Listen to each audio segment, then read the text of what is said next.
కూటమి పరిపాలన మంచిగా ఉంది. పవన్ కళ్యాణ్ అభివృద్ధి మంచిగా ఉంది. పవన్ కళ్యాణ్ బాగా డెవలప్ చేస్తారని మాకు నమ్మకం ఉంది. పిల్లలకి ఉద్యోగాలు వృత్తి అన్నీ మంచిగా ఇస్తే మాకు అది చాలు. అంతే మంచిగా ఉంది లోకేష్. నమ్మచ్చు కంపల్సరీ. ఐటీ కంపల్సరీ వైజాగ్కి మంచి డెవలప్మెంట్ చేస్తారు. బాగా ఉంది. రోడ్లు మంచిగా ఉన్నాయి. అన్ని పరిపాలన మంచిగా ఉంది. గత ప్రభుత్వం మనకి మంచిగా లేదు. ఈ ప్రభుత్వం మనకు మంచిగా వచ్చి అన్ని సక్రమంగా అన్నీ చేస్తున్నాయి. మాకు నమ్మకం. మాట్లాడారు, తీసుకొస్తారు. అన్నీ పెరుగుతాయి. అభ్యుద్ధి అవుతుంది. పిల్లలు ఉద్యోగాలు బాగా వస్తుంది. పిల్లలు చదువులు మంచిగా ఉంటాయి. అన్ని అభ్యుద్ధి బాగా చేస్తారు. ప్రభుత్వం కలగానే చాలా బాగుంది.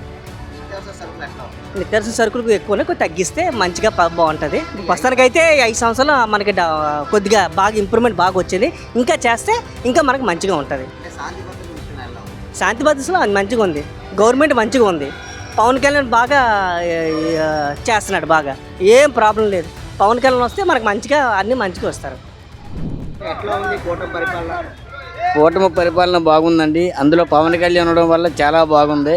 కాకపోతే అవుట్ సోర్సింగ్ ఎంప్లాయీస్ ఉన్నారండి, తక్కువ జీతానికి ఎక్కువ పని చేస్తున్నారండి. వాళ్ళకి ఇన్ టైంలో శాలరీస్ చేస్తే చాలా మంచిదండి. వాళ్ళకి జగన్ సేవ్ చేశాడు. ఇతను కూడా వాళ్ళకి రెగ్యులర్ చేస్తే నిజంగా వాళ్ళది శ్రమజీవులండి. తక్కువ నమ్ముతున్నాం. బాగుంది కూడా, చాలా బాగుంది. 2-3 ఇండస్ట్రీలకు వస్తున్నాం. చాలా బాగుంది. అవుతుంది, పక్కగా జరుగుతుంది. టైం బట్టి వచ్చేది. అయితే పెన్షన్ విషయంలో మాత్రం ప్రజెంట్ ఉన్న వాళ్ళు ఎక్కడ కూడా తీసేకంటే ఉండాలండి.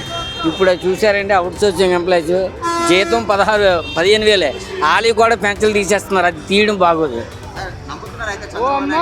బాగుంది. ఓకే, నమ్ముతున్నా. బాగుంది.